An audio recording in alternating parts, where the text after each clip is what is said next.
झारखंड में चल रही मेडिकल सुविधाओं की कालाबाजारी, पुलिस ने 3 लोगों को किया गिरफ्तार। स्वास्थ्य मंत्री ने कहा ऐसी हरकत करने वाले किए जाएंगे गिरफ्तार।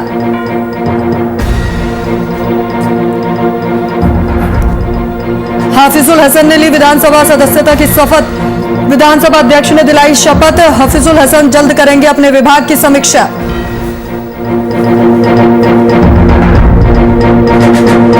लालू की वर्चुअल मीटिंग पर हलचल तेज, एनडीए ने लालू के कार्यक्रम पर उठाए सवाल। आरजेडी ने कहा भयाक्रांत हो गए हैं बीजेपी जेडीयू वाले।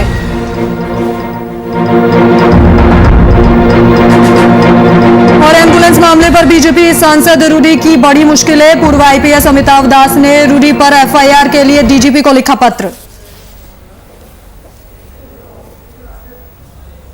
नमस्कार, आप देख रहे हैं वीआईपी न्यूज और मैं हूं आपके साथ राखी लांबा। झारखंड की राजधानी रांची में कोरोना मरीजों की सांसों का सौदा करने वाले इस महामारी में सक्रिय हो गए हैं। जैसे जैसे कोरोना संक्रमण के मामले तेजी से बढ़ने लगे हैं, वैसे वैसे मेडिकल सुविधाओं की भी कालाबाजारी बढ़ने लगी है। कुछ दिनों पहले ही रांची पुलिस ने ऐसा करते हुए 3 लोगों को अपनी गिरफ्त में लिया था, और जो रांची रिम्स के ट्रॉमा सेंटर में बेड दिलाने के नाम पर रांची के मरीजों से और उनके परिजनों से 30 से 50 हजार तक रुपए की मांग कर रहे थे। इसका खुलासा तब हुआ जब किसी ने ऐसा करते हुए उनकी ऑडियो रिकॉर्ड कर वायरल कर दिया, जिसके बाद जिला प्रशासन और रांची पुलिस हरकत में आई और 3 लोगों को मौके से गिरफ्तार कर लिया। इस पूरे मामले पर राज्य के स्वास्थ्य मंत्री ने कहा कि इस तरह की हरकत कोई भी करेगा तो उसे बख्शा नहीं जाएगा।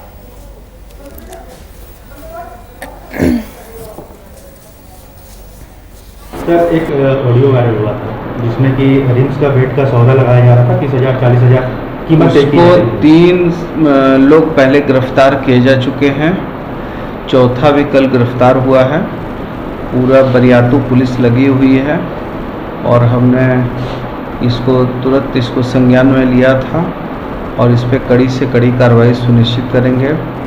कोई भी आदमी यदि मौत का सौदागर बनेगा और यदि इस आपदा की घड़ी में अफसर और अर्थदोहन करने की कोई भी हिमाकत करेगा तो उसके साथ विधि सम्मत कड़ी से कड़ी कार्रवाई सुनिश्चित की जाएगी।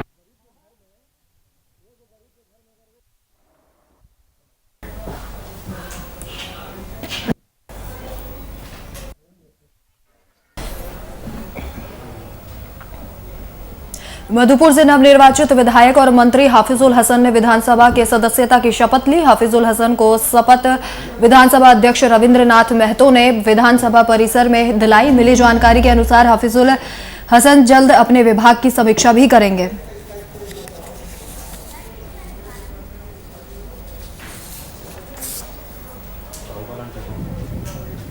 मैं हाफिजुल हसन, जो कानून साज असेंबली का रुकन मुंतखब हुआ हूँ और अल्लाह के नाम से हक लेता हूँ, मैं सच्चाई व ईमानदारी के साथ अहद करता हूँ कि आइन के जरिए कायम दस्तूर हिंद के तय सदाकत और ईमानदारी रखूँगा। मैं हिंदुस्तान की खुदमुख्तारी और सालमियत बेलुक्स रखूँगा और जिस ओहदे को मैं संभालने वाला हूँ उसके फ़राइज़ को अकीदतमंदाना अंजाम दूंगा।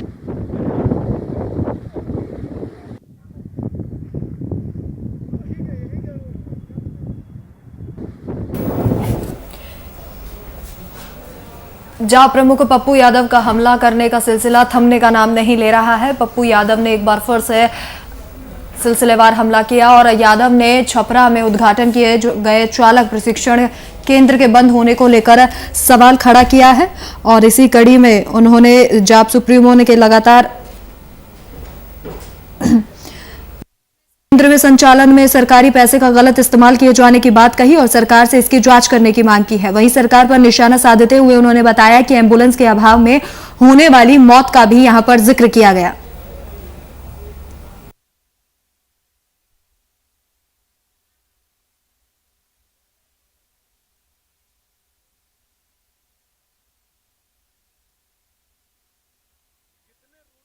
लोग सब मिल के लूटे होंगे ना, उतना हम 1 महीने में बांटते हैं।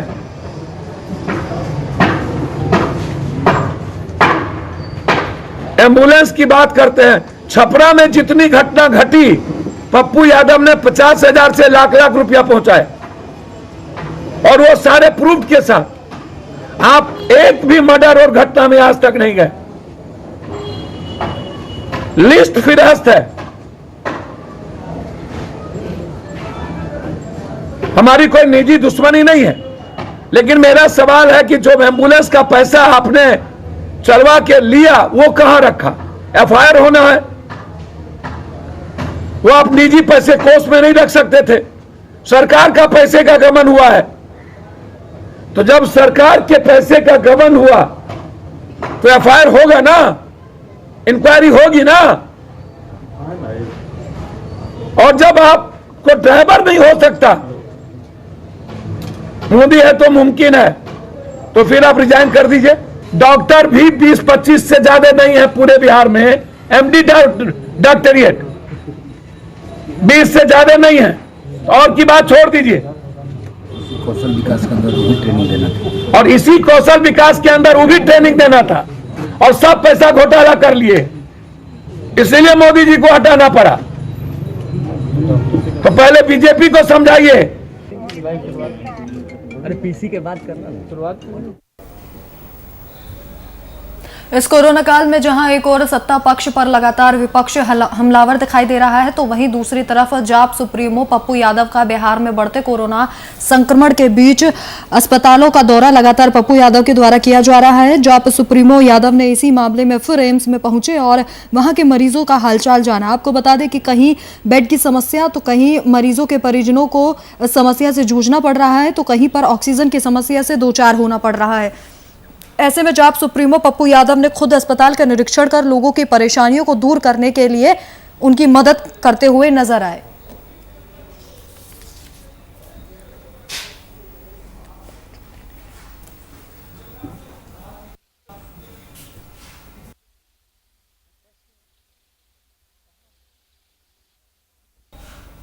सरकार की तरफ से 15 मई तक संपूर्ण लॉकडाउन की घोषणा की गई है। संपूर्ण लॉकडाउन के बाद भी बिहार में कोरोना मरीजों की संख्या लगातार बढ़ती जा रही है। वहीं सरकार ने सभी वरीय पदाधिकारियों को निर्देश दिए हैं कि लॉकडाउन का सख्ती से पालन कराया जाए, जिसमें रहीका थाना क्षेत्र में प्रभारी ने खुद मोर्चा संभालकर थाना प्रभारी के नेतृत्व में पुलिस सुबह से ही सड़कों पर लॉकडाउन का पालन करवाने के लिए उतरी, और जहां बेवजह घूम रहे लोगों को उठक बैठक कराई जा रही है या निकलने की वजह पूछी जा रही है। इसके साथ ही आने जाने वाले सभी वाहनों की जांच की जा रही है।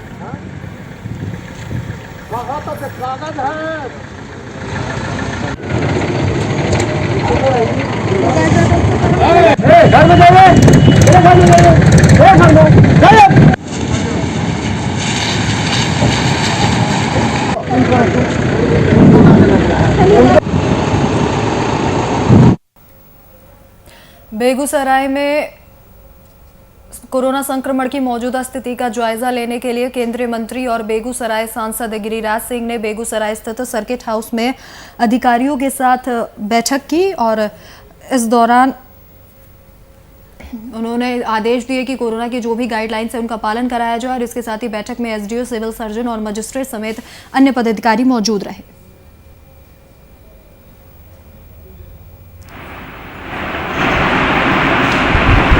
बढ़िया काम जिला प्रशासन और स्वास्थ्य विभाग ने किया है। तो कर देते को बुलाएगी कि यहाँ इंचार्ज कौन है उसको कर दीजिए, को लेकर के बना गवर्नर को बोले। वहीं छपरा प्रशासन चाहे कितना भी लॉकडाउन का पालन कराने की कोशिश करे, लेकिन बावजूद इसके शहर के कुछ दुकानदार सरकार के इस अभियान को विफल करने में लगे हुए हैं, और लगातार प्रचार प्रसार और चेतावनी के बावजूद भी चोरी छिपे दुकानदारों द्वारा दुकानें खोली जा रही हैं। इसी को लेकर सारण के डीआईजी मनु महाराज और एसपी संतोष कुमार ने अपने दल बल के साथ क्षेत्र का दौरा किया, और जो लोग कोरोना के नियमों की धज्जियां उड़ा रहे थे उन पर सख्त कार्रवाई की गई।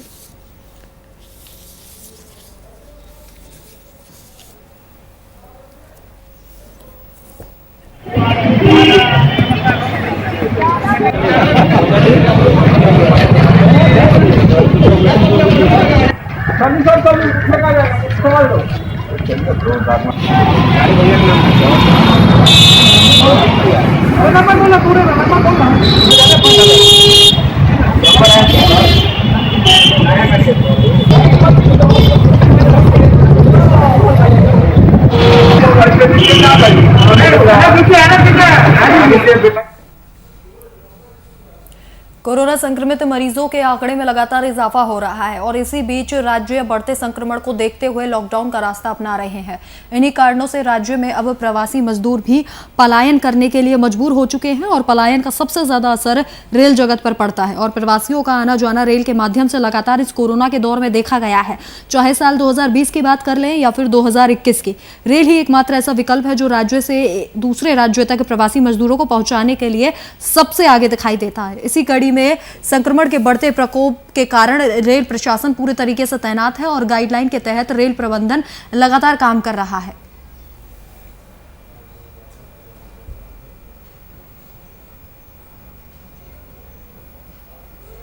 देखिए, प्रोटोकॉल जो है वो पूरी तरह से पालन करने की जरूरत है, चाहे वो रेल कर्मी हो या पैसेंजर्स जो स्टेशन प्रेमाइसेस में आ रहे हो। सोशल डिस्टेंसिंग, फेस मास्क और हैंड सैनिटाइजर का रेगुलर इस्तेमाल करें।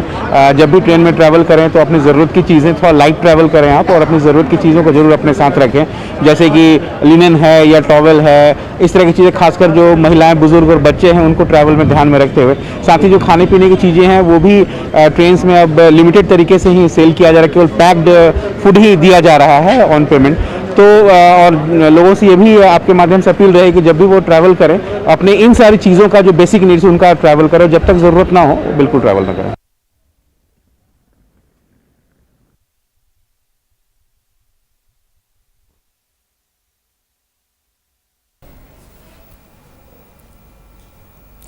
वहीं देश भर में कोरोना का कहर लगातार जारी है, जिसको लेकर बिहार में लॉकडाउन भी लगाया गया है, लेकिन बावजूद इसके लोग कोरोना नियमों की धज्जियां उड़ाते दिखाई दे रहे हैं। इसी कड़ी में नवगछिया के एसपी सुशांत कुमार सरोज ने शहर का जायजा लिया और इस दौरान उन्होंने लोगों को बताया कि घर से बहुत जरूरी हो तभी निकले, डबल मास्क का प्रयोग करें। और इसके साथ ही उन्होंने कहा कि लॉकडाउन को देखते हुए नवगछिया पुलिस को 4 सेक्टर में बांट दिया गया है, जिसमें चारों सेक्टर के लिए पुलिस अलग वरीय पदाधिकारियों को जिम्मेदारी दी गई है, जिसमें चिकित्सीय सेवाओं से संबंधित दुकानों पर किसी प्रकार का कोई प्रतिबंध नहीं होगा। अभी लॉकडाउन के बाद फिर से रहेगा सर।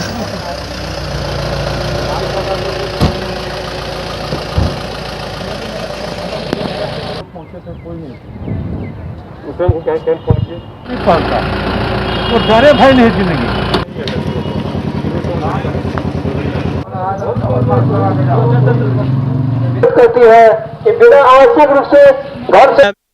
वहीं बख्तियारपुर बाजार में दारोगा राजेश कुमार ने रोको टोको अभियान चलाया और इस दौरान दारोगा ने लॉकडाउन की धज्जियां उड़ाकर बेवजह सड़कों पर चल रहे वाहन चालकों के खिलाफ कड़ी कार्रवाई की और इस दौरान वो सख्ती बरतते हुए नजर आए।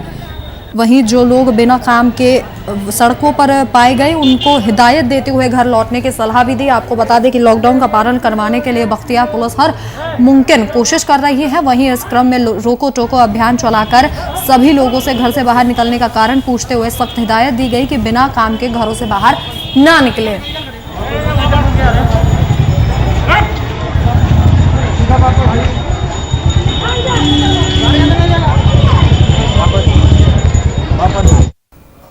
वहीं यूपी के गोपीगंज कोतवाली क्षेत्र में उत्सव मैरिज लॉन में शादी समारोह का कार्यक्रम हो रहा था। इसी दौरान आशंका जताई जा रही है कि मैरिज लॉन में बैठी कुछ महिलाओं के परिजनों के मुताबिक अभी तक 3 सोने की चैन गायब होने की जानकारी मिली है और बताया जा रहा है कि जो तीनों महिलाएं थी वो चोरी की वारदात को अंजाम दे रही थी। फिलहाल महिलाओं का पता लगाया जा रहा है, लेकिन अभी तक करीब 4 लाख रुपए के करीब के जो जेवरात हैं वो गायब हो गए हैं और ये परिजनों ने आरोप लगाया है। इस मामले में पुलिस लगातार कार्रवाई में जुटी हुई है।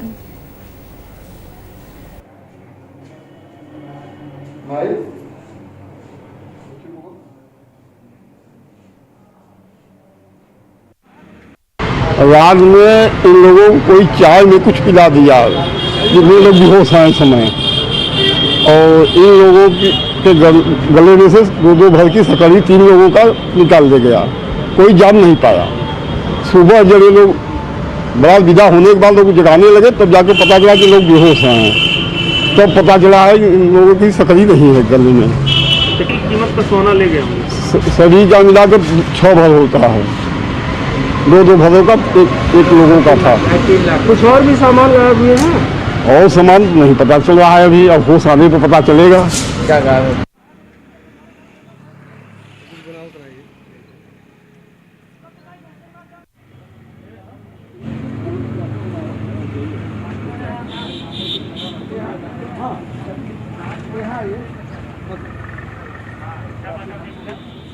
3 2 5 और 2 7 महिलाएं हैं और 2 बच्चे हैं ना।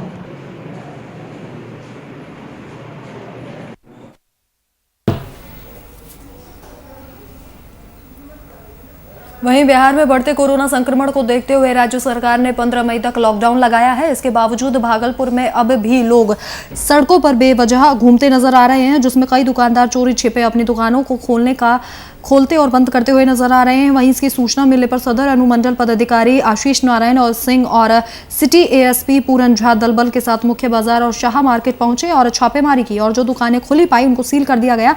पुलिस ने बेवजह घूमने वाले लोगों पर भी कार्रवाई की।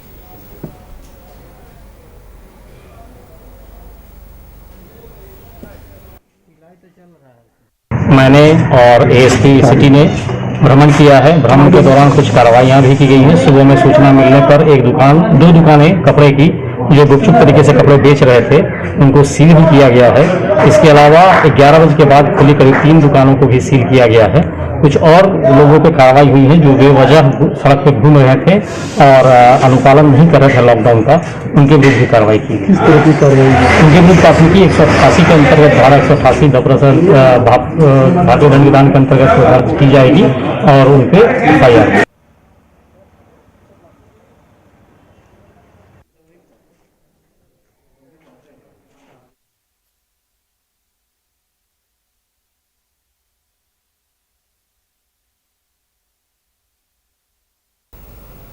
एक और जहां राज्य सरकार द्वारा स्वास्थ्य सुरक्षा सप्ताह यानी मिनी लॉकडाउन लगाया गया है, तो वहीं दूसरी ओर बासुकीनाथ धाम के पंडा पुरोहित सहित स्थानीय दुकानदारों जैसे फूल, दूध, फल और पूजा की सामग्री आदि के विक्रेता रोज अपनी रोजी रोजगार के लिए मंदिर पर आश्रित हैं।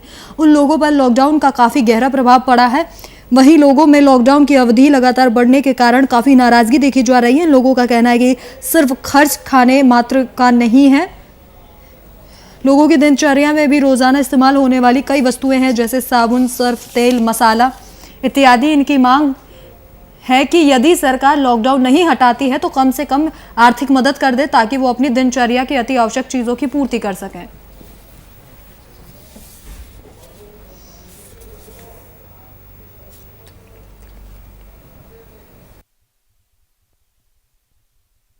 झारखंड सरकार से हम लोगों का एक ही निवेदन है कि आपका सभी पंडा समाज हो या जनरल जो भी हो, यहाँ का कमाई बंद हो गया है मंदिर बंद होने के बाद, सबको आर्थिक पैकेज मिलना ही चाहिए। नहीं तो यहाँ पे भुखमरी का बहुत ज़्यादा आसार दिख रहा है और बहुत किसी के पास तो कुछ खाने का है भी नहीं और यहाँ पे राशन उसन का व्यवस्था सही ढंग से हो ही नहीं रहा। तो सिर्फ राशन ही नहीं, साथ में आर्थिक पैकेज मिलना चाहिए, क्योंकि उसके बाद राशन मिलने के बाद सिर्फ खाने का नहीं, डेली दिनचर्या भी खर्चा है। पिछली बार जो लॉकडाउन लगा उसके कारण जो भी इंसान के पास पैसा जब कमा के रखाया गया था वो सब लगभग खत्म हो चुका था। आदमी का भुखमरी का अवस्था आ गया था, लेकिन सरकार द्वारा फिर उसको कुछ देर का छूट दिया गया।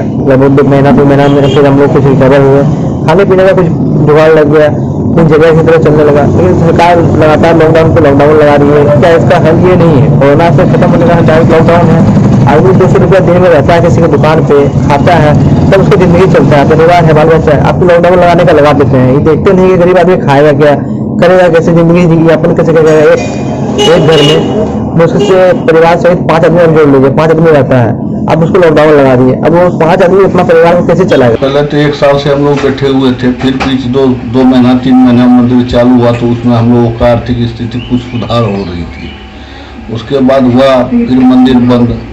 आर्थिक स्थिति तो हम लोगों को दयनीय है, एकदम कमजोर है। यहाँ जो भी चाहे प्रसादी दुकान हो या पंडा समाज का हो या फूल वाले हो, सबको मंदिर से ही निर्भर है।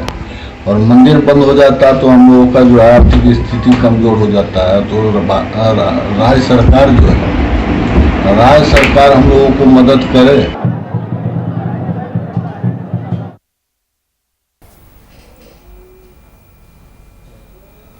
वहीं मधुबनी जिले के फुलपारस थाना क्षेत्र के बहुरवा गांव में जमीनी विवाद को लेकर कई राउंड फायरिंग हुई, जिससे घटनास्थल पर एक व्यक्ति की मौत हो गई, वहीं अन्य व्यक्ति घायल हो गए।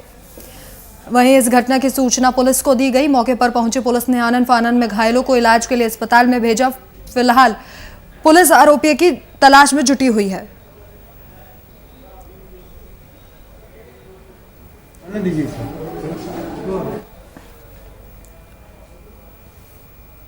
कोरोना संक्रमण के बढ़ते कदम को देख बिहार के अंदर 5 मई से 15 मई तक लॉकडाउन लगाया गया है। इसके बावजूद शहर में लोग मानने को तैयार नहीं है। इसके साथ ही आदेशों की भी जमकर धज्जियां उड़ाई जा रही हैं। समस्तीपुर शहर में लॉकडाउन का पालन कराने के लेकर अतिरिक्त पुलिस बल को उतारा गया है।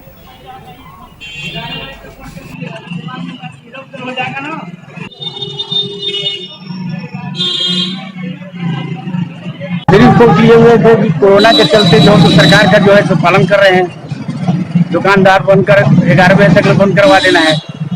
पर अभी भी कुछ दुकानें ऐसी खुली नजर आ रही हैं, तो नहीं, सभी को हम बंद करवा देंगे 11 बजे तक एकदम।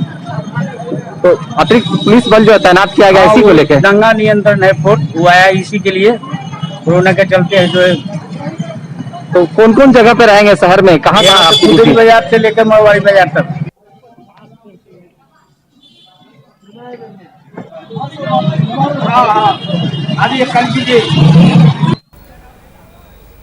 वहीं फिरोजाबाद में चुनावी रंजिश को लेकर दो पक्षों में खूनी संघर्ष हो गया। वहीं इस घटना की सूचना पुलिस को दी गई। मौके पर पहुंचे पुलिस ने घटनास्थल से 4 लोगों को गिरफ्तार कर लिया है। दरअसल घटना फिरोजाबाद जिले के नसीरपुर थाना क्षेत्र के लखनपुर गांव की है, जहां चुनावी रंजिश के कारण दो पक्षों में खूनी संघर्ष के बीच जमकर मारपीट हुई। फिलहाल पुलिस ने आगे की कार्रवाई शुरू कर दी है।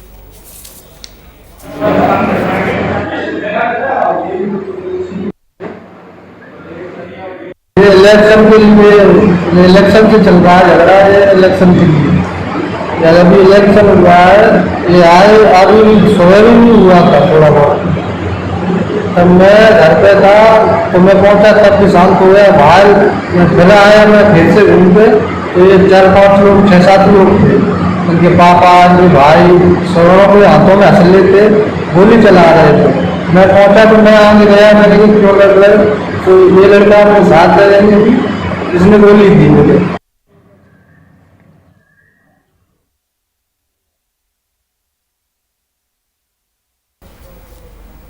कासगंज में कोरोना महामारी लगातार बढ़ती जा रही है, लेकिन वहीं जनता की बात करें तो जनता द्वारा लगातार कोरोना गाइडलाइंस की धज्जियां उड़ाई जा रही हैं। आपको बता दें कि जनपद कासगंज के तहसील साहबर में जनता लगातार लापरवाही बरत रही है। हालांकि प्रशासन के द्वारा जनता को समझाया भी जा रहा है और बिना कारण के आने जाने वाले लोगों पर पुलिस कार्रवाई करते हुए उनका चालान भी काट रही है, लेकिन जनता है कि मानने को तैयार नहीं है। वहीं कासगंज की सड़कों में उतरकर इस लॉकडाउन का जायजा लिया हमारे संवाददाता कृष्णा सोलंकी ने।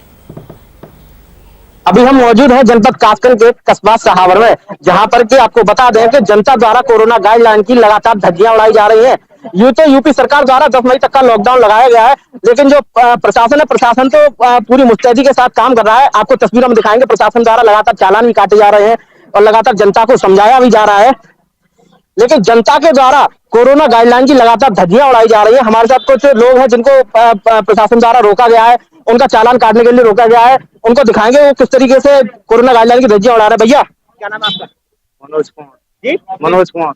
मनोज कुमार जी, क्या आपको पता है कोरोना गाइडलाइन की धज्जियां आप उड़ा रहे हैं और कोरोना जो लॉकडाउन है वो लगाया हुआ है? अरे भैया कुछ तो बताइए। तो ये वो जनता है जो कि कोरोना गाइडलाइन की लगातार धज्जियां उड़ा रही है और यूं कहा जाए कि ये बीमारी को बढ़ावा भी दे रही है। और जब इनसे कुछ भी पूछा जाए तो उस पूछने पर ये चुप हो जाते हैं, गुम हो जाते हैं। और वहीं अगर कोरोना गाइडलाइन की बात करें तो ये लगातार धज्जियां उड़ा रहे हैं। हमारे साथ कुछ जो पुलिस प्रशासन के जो अधिकारी है उनके द्वारा जानकारी करेंगे वो किस तरीके से कोरोना जो गाइडलाइन की पब्लिक धज्जियां उड़ा रही, जनता धज्जियां उड़ा रही है, उनके खिलाफ क्या कार्रवाई कर रहे हैं, वो उनके द्वारा किस तरीके की कार्रवाई की जा रही है। जी सर, क्या नाम है आपका? इंस्पेक्टर देवेंद्र कुमार त्रिपाठी, थाना साहब से। जो ये जो जनता है, जनता के द्वारा लगातार कोरोना गाइडलाइन की धज्जियां उड़ाई जा रही है, ये सभी के मना करने के बाद प्रशासन कोरोना जो है नियमावली के अनुरूप जो है इनके खिलाफ जो है जुर्माने काटे जा रहे हैं और अगर व्हीकल एक्ट में आपका अपराध पाया जा रहा है तो उसमें चालान किए जा रहे हैं, सीज किए जा रहे हैं, कठोर कार्रवाई की जा रही है। तो कहीं ना कहीं पुलिस प्रशासन के द्वारा लगातार जनता को सख्ती से निपटा जा रहा है, लेकिन जनता के द्वारा जो कोरोना गाइडलाइन की धज्जियां उड़ाई जा रही है वो बहुत ही बेहद शर्मनाक है। जनता पुलिस प्रशासन के द्वारा बार बार समझाई जा रहे हैं, जनता को समझाया जा रहा है, लगातार उनके चालान भी काटे जा रहा है, लेकिन जो जनता है, जनता इस चीज को मानने के लिए कतई तैयार नहीं है। कैमरा पर्सन विपिन के साथ कृष्णा सोलंकी, VIP न्यूज कासगंज।